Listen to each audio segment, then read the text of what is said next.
시청자 여러분 안녕하세요. 섭리의 결실에 대해서 함께 생각해 보려 합니다. 먼저 본문의 말씀 훈독하겠습니다. 우리는 목표를 향하여 달리는 경주자로서 역사적인 그 코스에 대한 지식을 갖추어야 되고 시대적인 실정을 잘 파악해야 됩니다. 그 다음에는 미래적인 내용, 그 계획을 어느 정도까지는 알아야만 목표를 향해 달려갈 수 있습니다. 이렇게 하늘을 향하여 내 생명을 걸고 나가는 데 있어서 하늘의 역사적인 심정, 시대적인 심정, 미래적인 심정까지 갖춘 사람이 있고, 하나님이 지금까지 이 코스를 세워 나오고 닦아 나오기에 얼마나 수고하셨다는 것을 느끼는 사람이 있다면 그는 어떠한 어려움에 부딪혀도 무난히 뚫고 나가리라고 봅니다. 우리는 천일국을 출발하는 시점에 있습니다. 천일국은 우리가 하나님을 모시고 그분의 자녀가 되어 사는 나라입니다. 우리에게 하나님은 부모님이시요 만왕의 왕이십니다. 만왕의 왕이신 그분이 천일국의 백성으로 우리를 품어주셨습니다. 아직 세계 인류는 다 알지 못하고 있습니다. 여러분은 정말로 복된 분들입니다. 나는 하나님과 참 부모님의 전통을 확고한 반석 위에 세울 것입니다. 우리가 책임을 다하게 될 때 천일국의 백성으로서 영원토록 주왕을 받는 자리에 서게 될 것입니다. 그 일을 위하여 우리는 전진해야 됩니다. 초능을 아껴야 됩니다. 갖고 있는 지혜와 모든 것을 동원해서 기필코 빠른 시일 내에 전 인류를 천일국의 백성으로 하늘이 다 품을 수 있도록 해드려야 할 것입니다.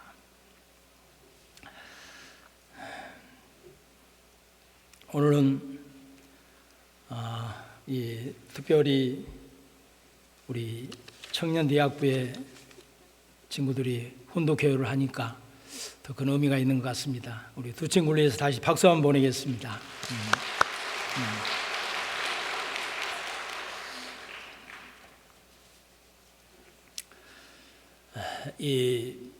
지난주에 이어 추수의 계절을 중심으로 이 신앙의 결실, 그리고 이번엔 이 시간은 섭리의 결실에 대해서 생각을 해보도록 하겠습니다.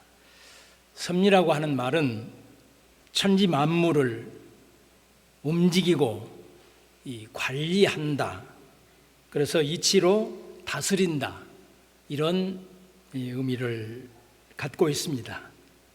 좀 더 풀어서 말씀드리면 하나님께서 피조물을 구제하기 위한 영원한 계획을 세우시고 만물은 이 계획에 의해 질서지어지고 또 다스려지는 것을 섭리라고 이야기할 수 있을 것 같습니다. 이 섭리는 하나님의 애견과 미리 설정된 배려라는 두 가지의 요소가 포함이 되어 있습니다.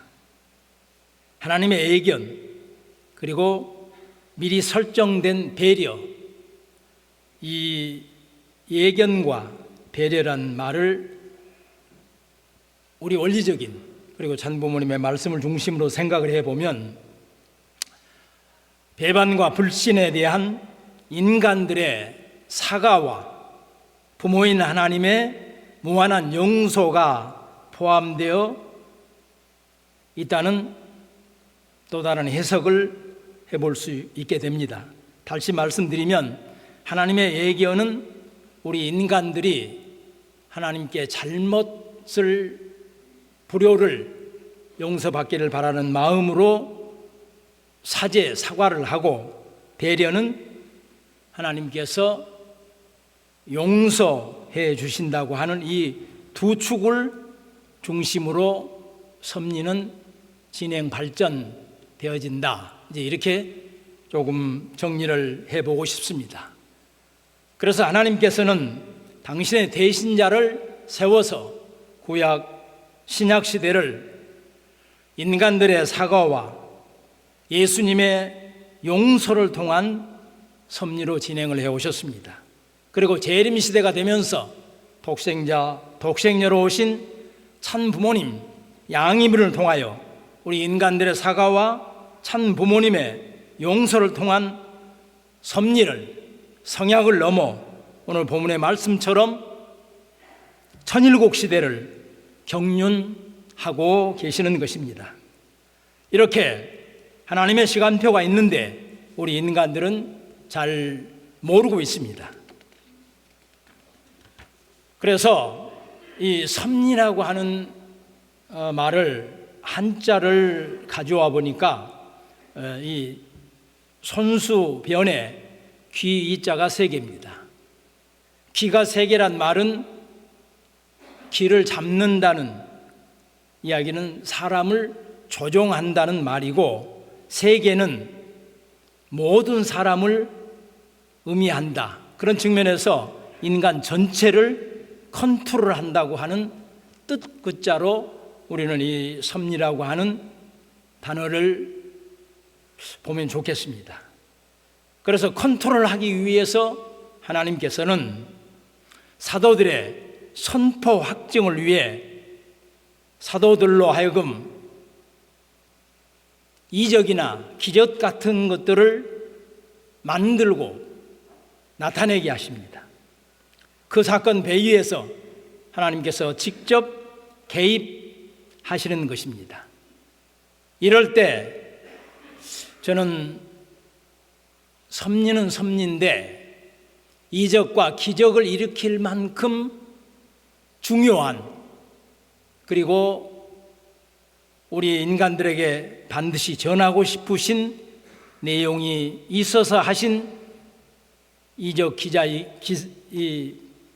기적이기 때문에 저는 비상섭리를 하신다, 이렇게 말씀을 드리고 싶습니다. 예를 들면 우리가 잘 아는 이 사도 바울 같은 분은 원래는 유대계 사람으로 이 예수쟁이들을 잡고 또 핍박하는 최선봉에 서 있던 사람이었습니다. 그날도 담액색으로 예수쟁이들을 잡으러 가고 있는 도중에 호련히 빛이 그를 들러 비추는지라 눈이 보이지 않기 때문에 땅에 엎드려 있는데 다른 사람들도 함께 있었지만 이 사울의 귀에만 들립니다. 사울아, 사울아, 어찌 나를 박해하느냐? 사울은 당신이 누구십니까? 물으니까 예수님께서 내가 박해하는 예수다, 이렇게 이 예수님의 음성을 듣습니다. 그러고 난 다음에 일어섰지만 눈을 뜰 수가 없었습니다. 옆 사람들의 부축을 받아서 다메섹에 도착을 해서 3일 동안 아무것도 먹지 못하고 있었습니다. 그때에 예수님께서 예수님의 제자 가운데 아나이라라고 하는 제자가 있었습니다. 이 제자에게 명령을 하십니다. 가서 사울을 안수를 해라. 그러니까 이 제자가, 그는 주님을 박해하는 대표적인 사람입니다. 절대로 그럴 수 없습니다. 그러니까 예수님께서 제자에게 내 이름을 만방에 알리게 할 나의 그릇으로 선택을 했으니까 너가 가서 안수를 해 주어라. 그래서 안수를 받고 난 다음에 눈에서 비닐 같은 것이 벗겨지면서 눈을 뜨게 됩니다. 이제 그렇게 하고 난 다음에 예수쟁이를 잡으러 다니는 친구가 이제는 예수님을 지금 예수님의 말씀처럼 내 이름을 만방에 알리게 할 나의 그릇으로 선택됐다. 그 선택 앞에 100% 순종했던 이 사울이라고 하는 사람의 이적, 기적, 이걸 저는 비상섭니다. 이렇게 말씀을 드리고 싶습니다. 성경에 보면 중요한 사람들은 대부분 계명을 했습니다. 우리 교회도 아버님께서 보실 때에 조금 더 좋은 이름이 있으면 이렇게 바꿔주시기도 합니다. 여기 전임자였던 우리 김신한 교구장, 원래 이름이 구한이었습니다. 그런데 구한이 뭐냐 이놈아, 신한이라고 해라, 이렇게 해서 바뀌었습니다. 이런 것처럼 이 사울도 바울로 바뀌었는데 뭐 주님이 예를 들어서 아브라함이나 사라처럼 바꿔주시는 거 아닌가, 하나님께서 바꿔주시는 거 아닌가, 그거는 아니었습니다. 성서학자들은 굉장히 은혜롭게 해석을 합니다. 이 사울이란 말은 굉장히 큰 자다. 그러니까 본인이 이 예수장이를 잡으러 다니던 이 관료였을 때는 굉장히 큰 자처럼 생각이 들었는데, 예수님을 알고 보니까 가장 미천한 작은 자다. 그래서 작은 자라고 하는 뜻을 가진 바울로 바꿨다.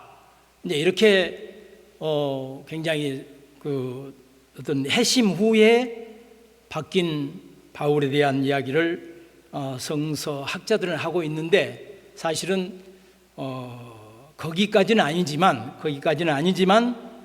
이 사람은 유대인이기 때문에 유대인의 이름은 사울인데 그것을 로마식 이름으로 바꾸면 바울이 되는 것입니다.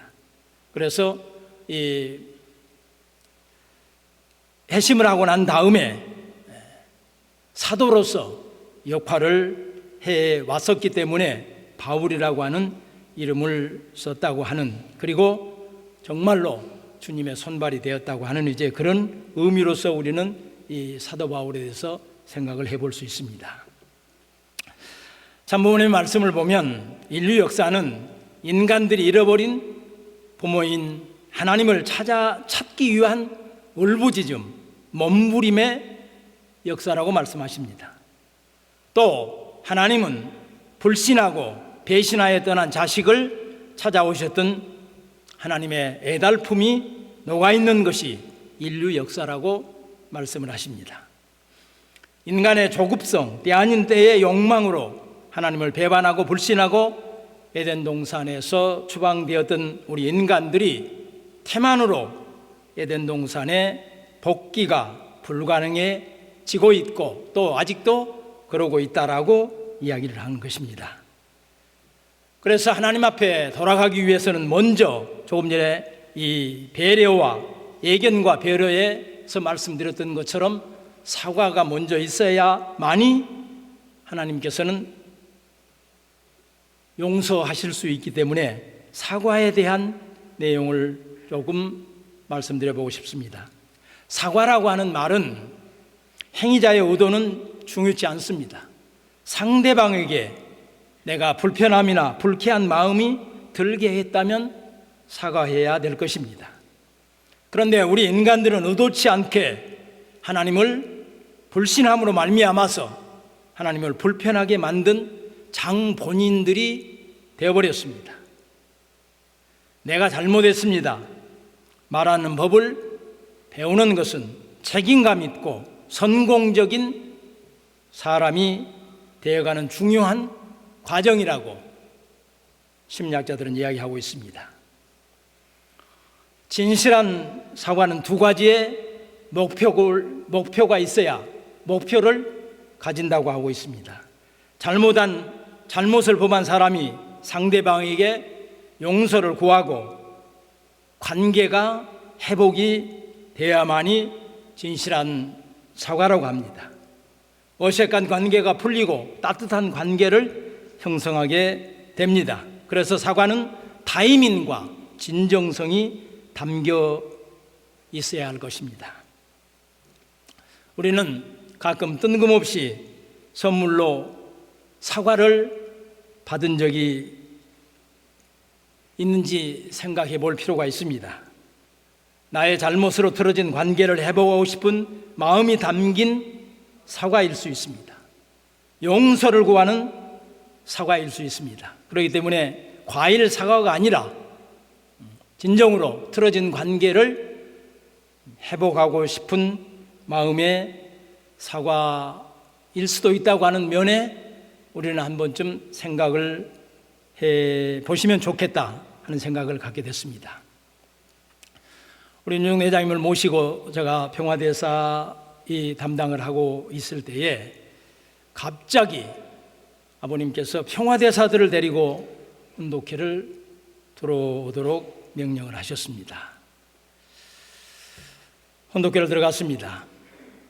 어느 권사님께서 정성을 들여서 몇 년 동안 모아서 그날 찬 부모님께 용돈을 드린다고 훈독회 시간에 가져와서 부모님께 드렸습니다. 부모님께서는 훈독회를 조금 하시다가 그래 오늘 사과의 날로 정하자 이렇게 말씀하시더니 그 권사님께서 주셨던 봉투를 열어보시지도 않고 당시 이 황선조 회장님에게 그 봉투를 주시고 가서 이 돈으로 사과를 사오너라. 아마 지금 기억이 한 3천만 원 정도 됐던 것 같아요. 그런데 그걸 가지고 갑자기 우리 농수산물 시장에 가서 몇 트럭의 사과를 사왔습니다. 그리고 그 사과를 거기에 훈독회에 참석한 사람들에게 다 한 박스씩 나눠주셨습니다. 그때는 무슨 뜻인지 몰랐습니다. 그런데 당신의 자녀들이 세상을 살면서 의도치 않게 상대방에게 불편하게 했던 일들을 부모이신 참 부모님께서 대신 사과한다는 심정으로 그때 참석했던 평화대사님들에게 또 식구님들에게 주셨던 것 저는 이제야 생각을 하게 됐습니다. 당시 용돈을 드렸던 권사님 아마 꽤 섭섭해 하셨던 것 같습니다. 그런데 지금 생각해 보면 참 부모님께서 가장 귀한 곳에 쓰셨던 용돈이라고 하는 것을 저는 이 설교 준비를 하면서 깨닫게 됐습니다. 사과는 타이밍과 진정성이 있어야 된다고 소대의 말씀을 드렸습니다. 이 독일에 네벤스 헬페라고 하는 공동체가 있습니다. 이 공동체는 장애인 취업과 사회생활을 돕는 최대 장애인 이 단체입니다. 나치 독일 독재 시절 독일인들은 장애인들이 태어나면 열등한 인간으로 취급을 했기 때문에 태어나자마자 죽이든지 아니면 생체 실험의 도구로 쓰기도 했다고 합니다.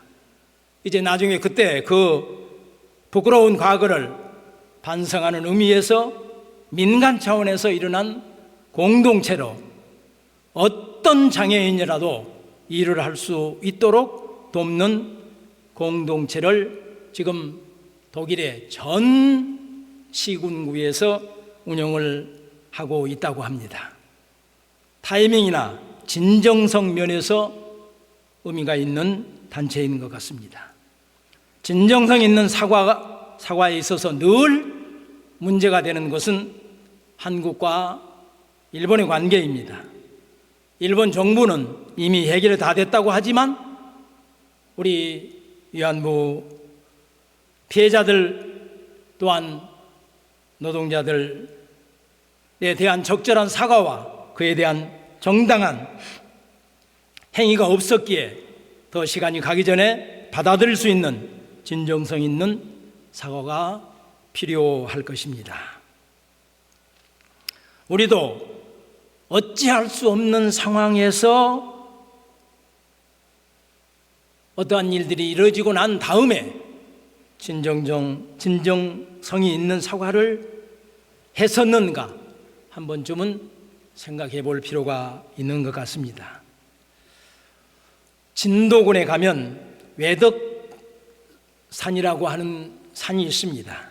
이곳에는 매년 위령제가 위령제를 지내고 있는데, 이번에는 하토야마 일본 전 총리께서 참석을 하셨습니다.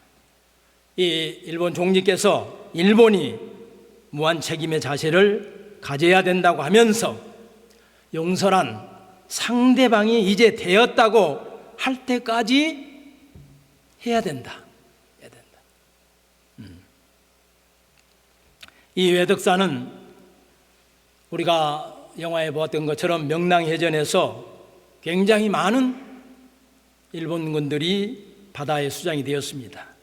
그런데 썰물, 민물 상황에서 이 시신들이 섬 주위로 밀려 나오는 것을 거기 주민들이 보고, 살아있는 일본 사람들은 적이지만 시체는 적이 아니다, 이렇게 생각하고 그 시체들을 수습해서 묻어준 곳입니다. 외인 일본 사람들에게 덕을 베풀었다고 해서 그래서 외덕산으로 명명을 하고 있습니다. 용서라고 하는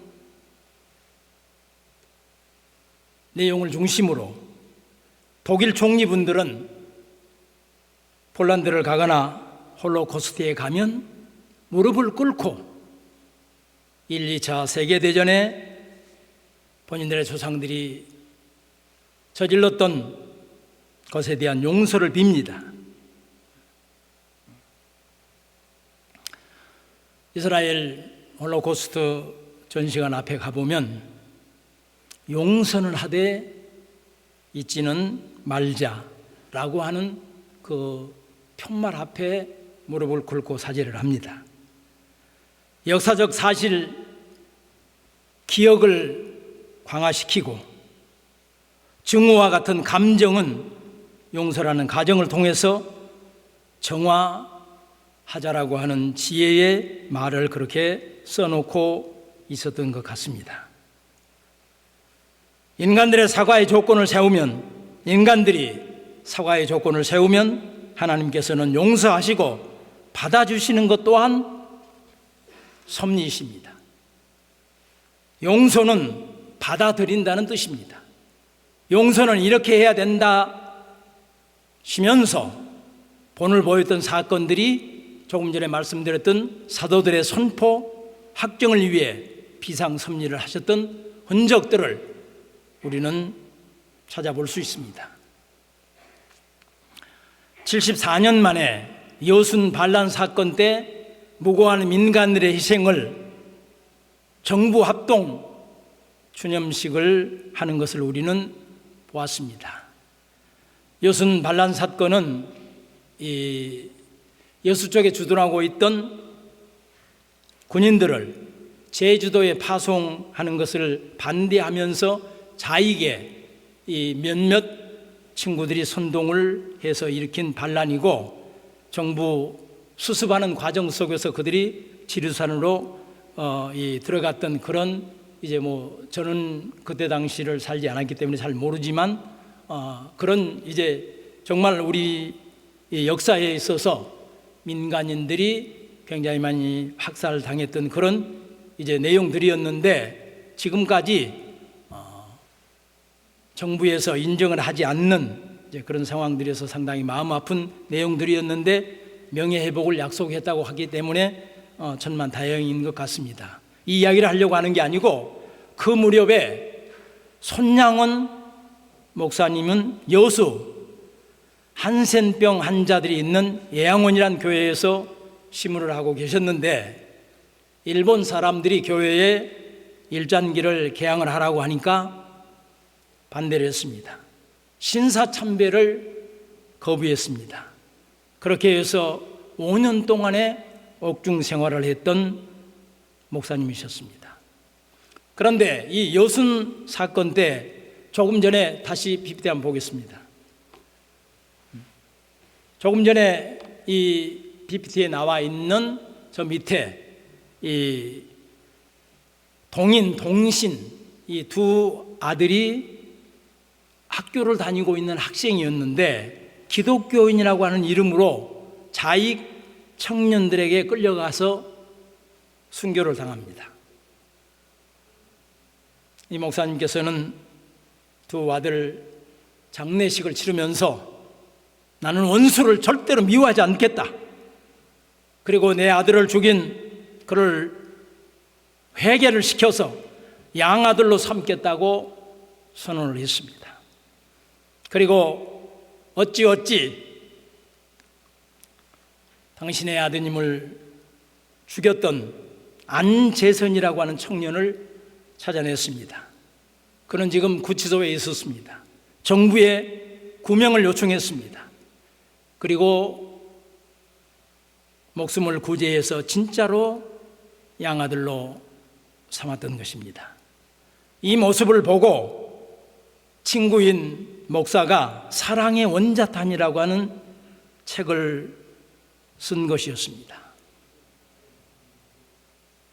저는 이 손영원 목사님의 사연을 보면서 하나님께서 우리들에게 보여주신 비상 섭리의 한 해다, 이렇게 말씀드리고 싶습니다. 하나님께서 우리 인간을 용서하신 것처럼 우리도 절대 용서해야 될 이유가 있습니다. 첫째는 용서하지 않으면 마음의 기쁨과 평안을 잃어버립니다. 우리들은 복잡한 인간관계, 이해관계 속에서 상처받은 일들이 많습니다.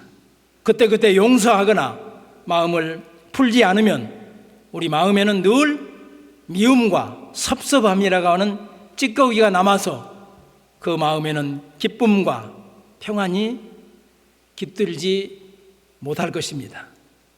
결국 내가 손해입니다. 내가 상처받고 나의 기쁨, 평안까지 빼앗길 수 없기 때문에 우리는 용서해야 합니다. 하나님도 마찬가지로 그래서 우리 인간을 용서하실 것입니다.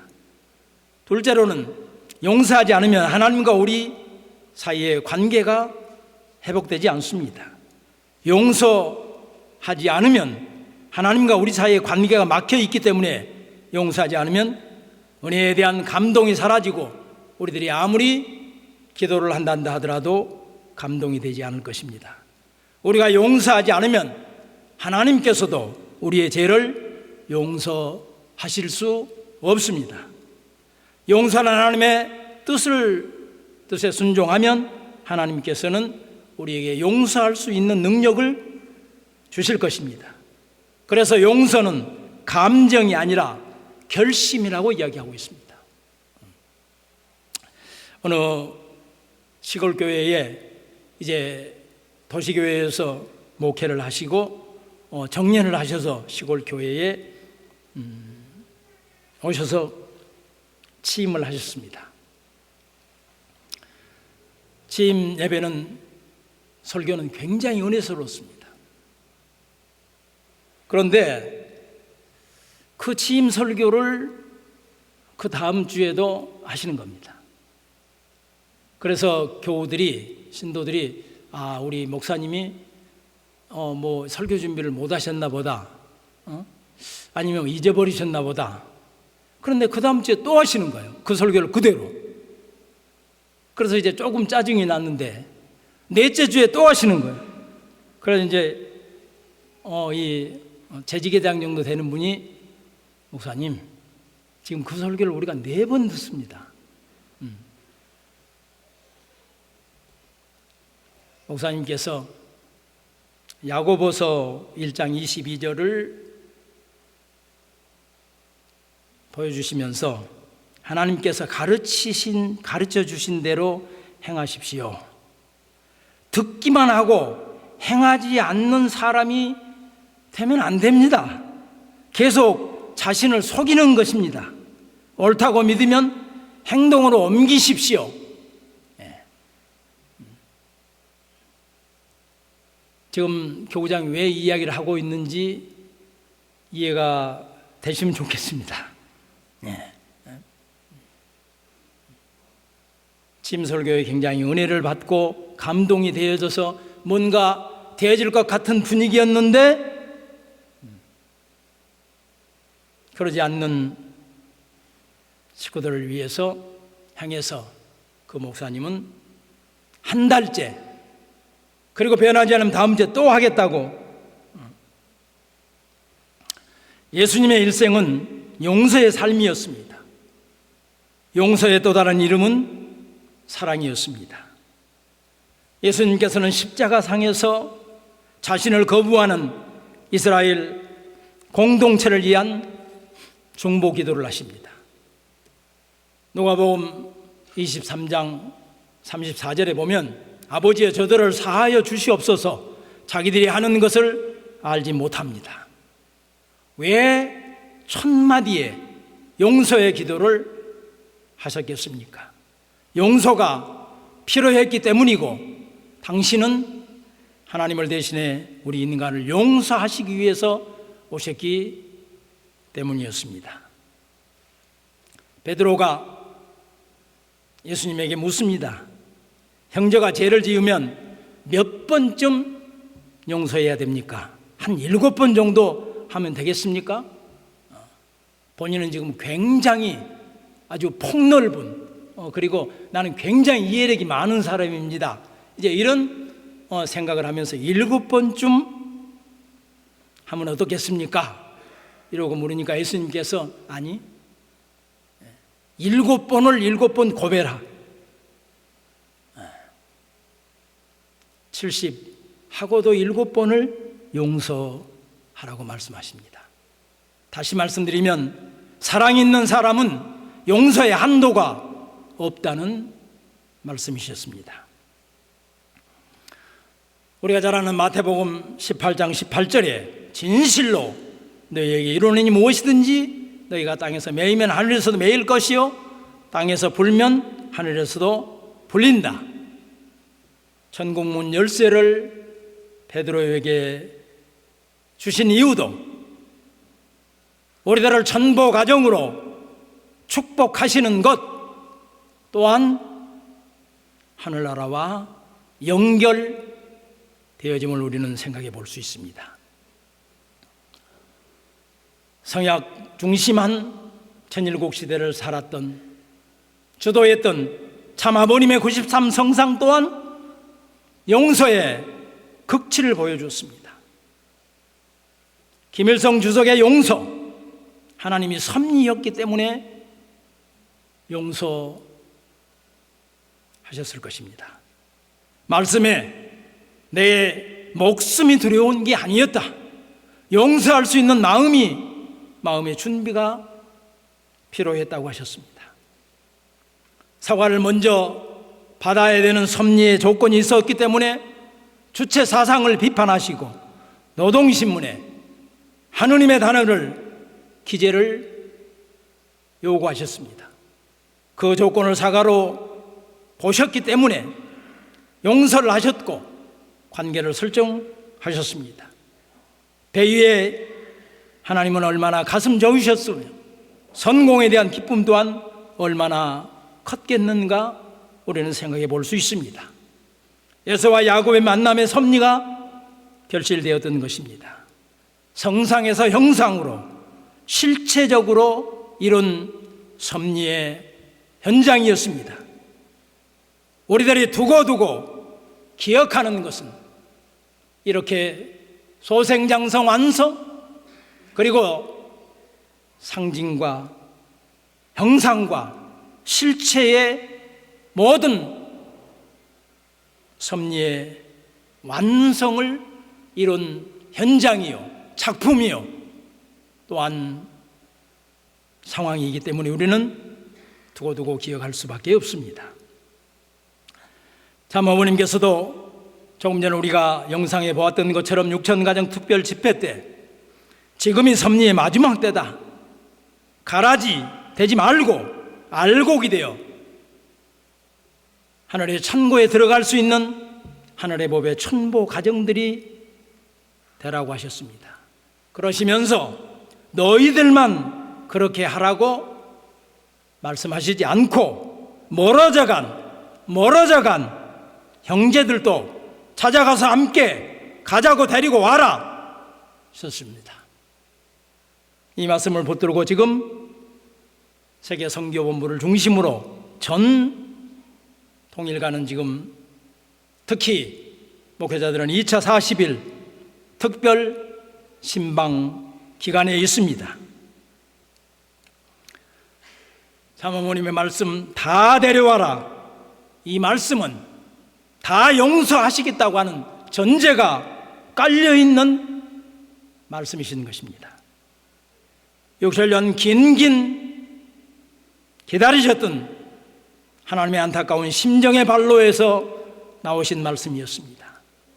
참어머님의 80 성상에 어려있는 감회에 나오신 말씀이셨습니다. 사랑하는 시금 여러분, 우리 동일가는 하나님께서 애타게 인간들을 찾아오셔서 용서의 용서를 거듭하시면서 이루고자 하시는 인류한 가족 원 패밀리 언더 갓 비전을 가지고 2027 제60회 참 부모의 날에 세계 이정자들이 참 부모님께 경화를 드리고 만 백성들이 하늘 부모님을 찬양케 하려는 꿈의 성취란 섭리적 가지를 가지고 대장정에 60개월을 출발했습니다. 천일구 시대의 출발이라고 하는 본문의 말씀입니다. 그것이 우리가 이루고자 하는 신통일 한국의 안착이요 신통일 세계의 정착입니다. 가깝게는 인류 최초로 하늘 부모님을 지상에 안착시켜드리는 모셔드리는 천일성전 봉헌입니다.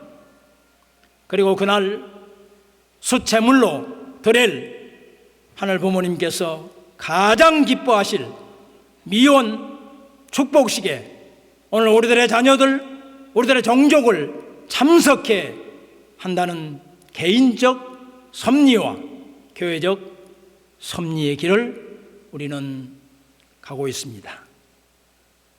우리 천승교회의 또 하나의 예적 섭리는 조금 전에 PPT 하나 띄워주세요. 조금 전에 이 사회자가 말씀드렸던 시민대학입니다. 남산 시민대학 가칭으로 하겠습니다. 이 시민대학을 중심으로 그동안 열심을 다했던 우리 신마을 공동체 주민자치회에 수고하시고 인연 맺었던 분들을 평화회원으로 연결하기 위한 그릇으로 이 시민대학을 개설하고자 하는 것입니다. 그동안 우리 이인규 목사님께서 긴 시간 수고하신 터 위에 이제 정식으로 이 학교를 개교해서 6개월 단위로 방학을 하고 또 1년에 2학기를 하면서 정식으로 지금도 우리 임기 목사님 수고로 구청에 등록이 된 그런 이제 단체로서 역할을 할 수 있도록 더 폭넓게 키워가도록 하겠습니다. 우리 모든 재직들이 함께 동참하시는 귀한 외적 섭리, 평화, 예언으로 연결할 수 있는 이런 외적 섭리의 한 일환도 말씀을 드리도록 하겠습니다. 또한 오늘 다음 주에 있을 바자회 우리의 미래인 주일 성호 학생들을 위한 후원을 위한 바자회입니다. 이것 또한 우리의 미래를 위한 섭리이기 때문에 우리 식구들의 많은 후원과 관심을 부탁을 드리겠습니다. 그리고 30일 오후에 있을 산수원 또한 섭리의 일환으로 하는 상황들이기 때문에 우리 모든 식구님들이 함께 동참하시는 섭리가 될 수 있도록 관심 가져주시기를 부탁드리겠습니다. 사랑하는 식구님 여러분, 섭리의 결실기에 우리들은 참 부모님을 모시고 섭리의 동참자가 된다는 것은 어떻게 보면 하나님의 비상섭리에 우리가 동참자가 우리들의 이름이, 우리들의 가정이, 우리의 종족이 연결되는 되고 있는 것입니다. 알게 모르게 우리들은 하나님 앞에 진정성을 가지고 타이밍을 놓치지 않고 하나님과 참 부모님께 사죄를 드리고 불효를 용서받았기 때문에 이 결실 축복의 계절에 하늘 부모님의 참 부모님의 섭리에 동참자가 되었음을 믿으시고 새롭게 출발하자신 참 부모님 말씀 앞에 절대 신앙으로 예수로 하답하시는 모든 시군님들이 되시기를 참 부모 이름으로 축원드리겠습니다.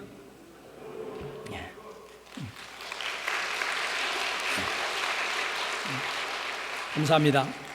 다 함께 일어서셔서 선가 16장 빛나는 조국 찬송하시겠습니다.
고맙고 감사하신 하늘 부모님, 저희들은 성령의 실체가 되시는 독생녀 참 어머님과 하나 되어 하늘 부모님께서 바라시는